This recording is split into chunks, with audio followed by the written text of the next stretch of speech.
Hi there, everybody. Welcome back to Insomnia. I'm your host, Adrian La Delia, and let's get right into it.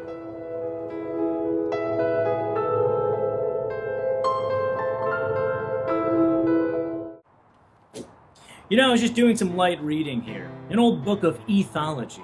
Did you know that ethology is the scientific and objective study of animal behavior, usually focused on behavior as an evolutionary adaptation, basically why animals do the things they do and how it helps them survive and evolve. Examples are instinct and stimulated responses. The field originated in the mid-18th century with men such as Jean-Baptiste Lamarck, a French naturalist and an early proponent of evolution naturally occurring, and it was carried on throughout the years with men such as Charles Darwin, an English naturalist known primarily for his contributions to the science of evolution. But today, we're talking about a creature whose aberrant behavior defied any sense of logic or reason. One whose killing spree has gone on to bewilder scientists and historians for over 200 years. We're talking about the beast of Gévaudan.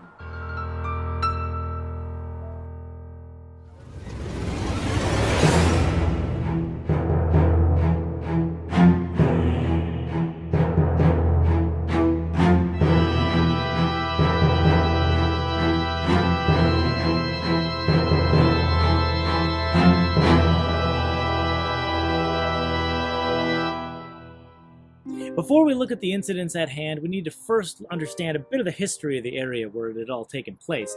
Gévaudan is a historical area of southern France in what is now the Lozère department. The province was established in the early Middle Ages, in the year of 1096 to be exact, and while it did enjoy many years of great wealth and prosperity, the area would always be rife with violence and bloodshed. In the mid-16th century, war had broken out between the Roman Catholics and the Reformed Protestants, the Huguenots, throughout the Kingdom of France. This war had lasted 36 years and is known as the second deadliest of European religious wars, as approximately 3 million people had lost their lives from the violence, famine, and disease which followed. Another famous example would, of course, be the French Revolution, a social and political upheaval which lasted from 1789 to 1799, in which the people had overthrown the monarchy, established a republic, and utterly changed the course of global history, as this triggered the downfall of monarchies worldwide. But between these monumental events, there was a time period of pure terror. In the years 1764 to 1767, the local populace were plagued with horrific attacks by an unknown animal, a creature with only one primal objective: to kill all that was in its path.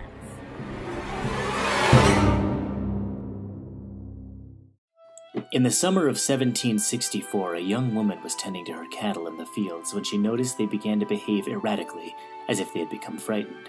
A few sparse noises had drawn her attention to the neighboring forest, and in the next few seconds, the woman would be fighting for her life.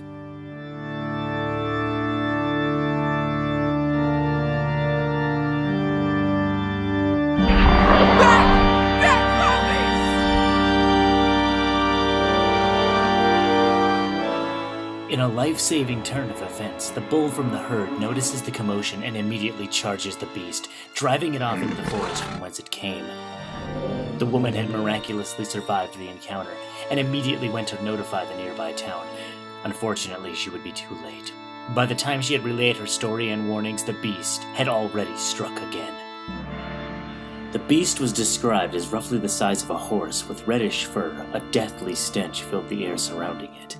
It had a strong and heavy tail bearing a tassel which was strong enough that many say it was used as a club of sorts. Its snout was sometimes described as boar-like, even bearing tusks in some descriptions.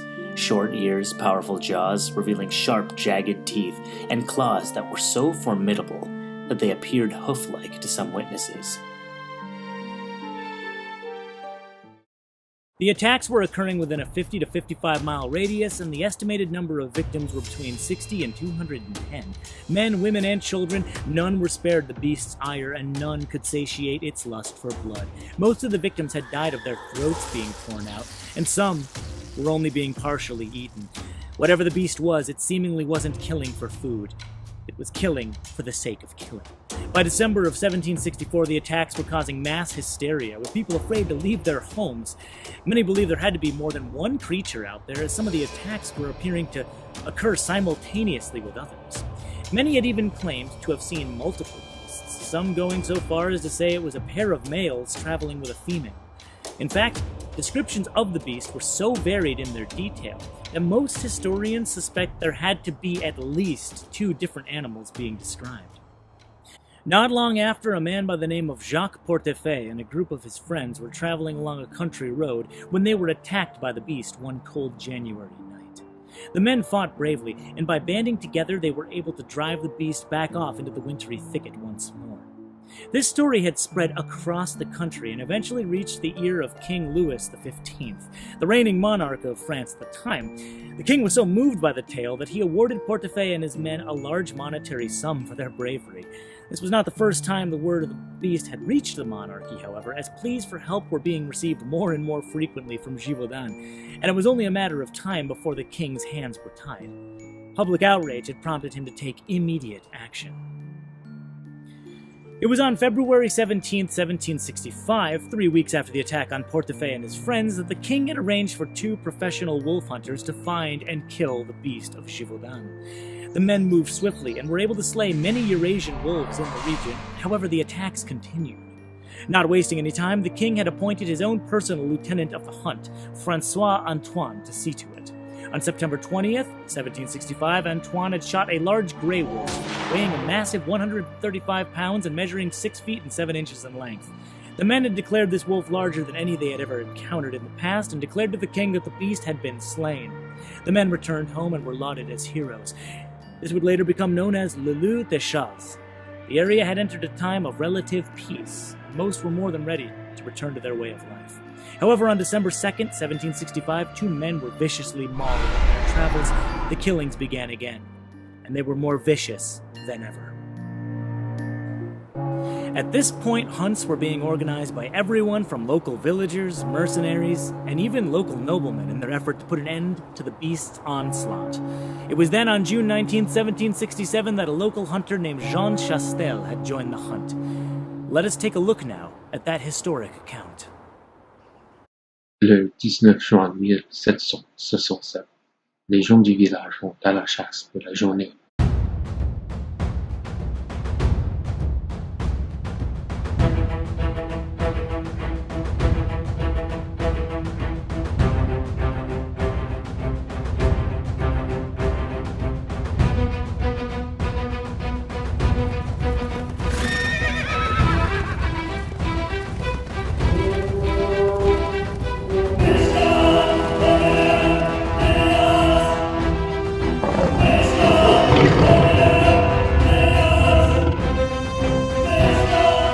Avant de rejoindre, je dois d'abord demander conseil au Seigneur. The killings were growing in number, and I would require all the strength I could muster to slay the beast. I went to my familiar field to pray. The pages of the Bible, they comforted me. It was then that I realized that I, the hunter, was being hunted.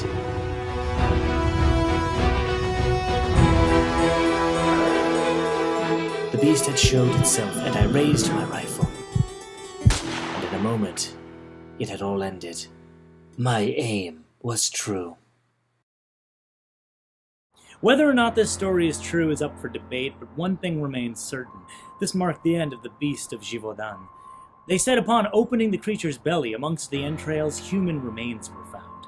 The killings had ended, and the story has gone down in history as an unexplained yet bloody chapter of the region.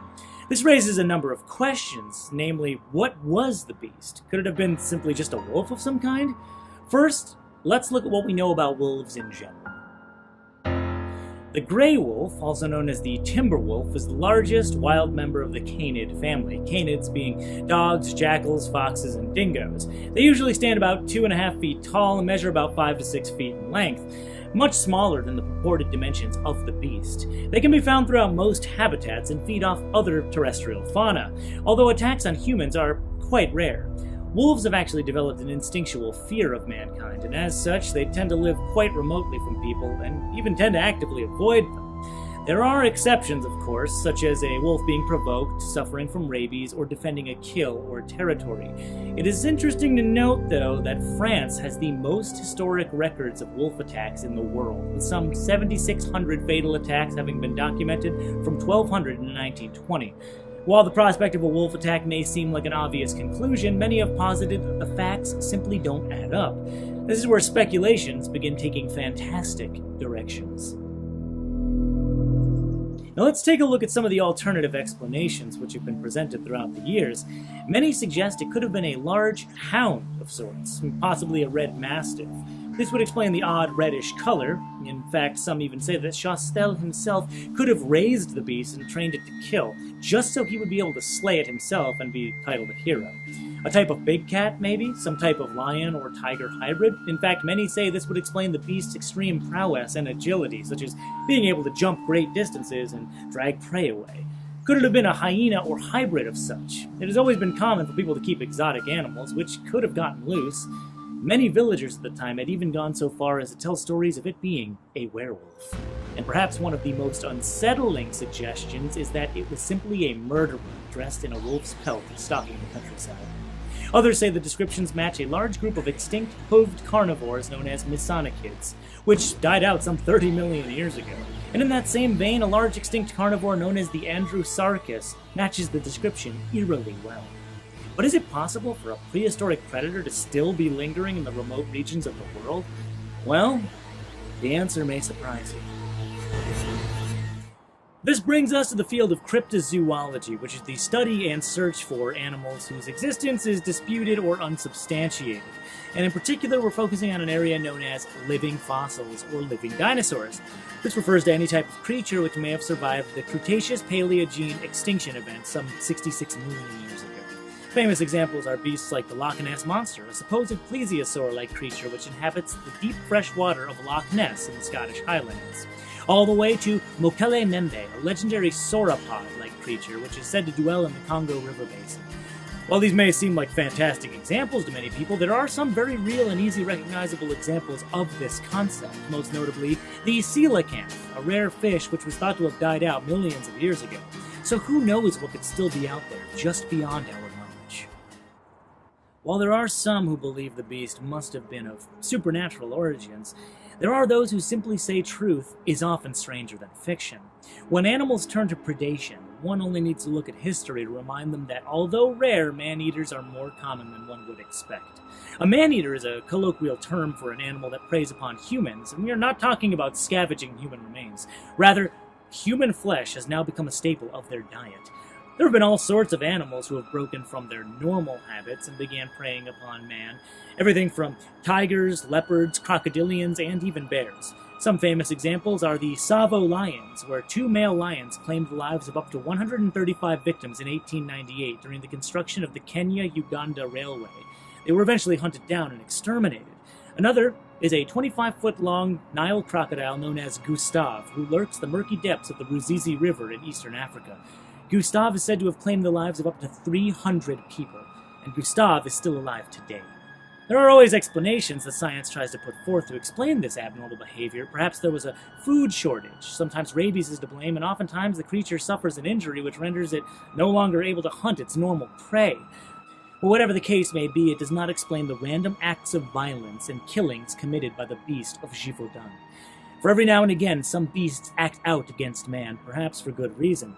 As one description put it in the past, the attacks that occurred in France from 1764 to 1767 were not just the acts of a depraved monster. They were a punishment from God. I'm your host, Adrian La Delia, and this is Insomnia.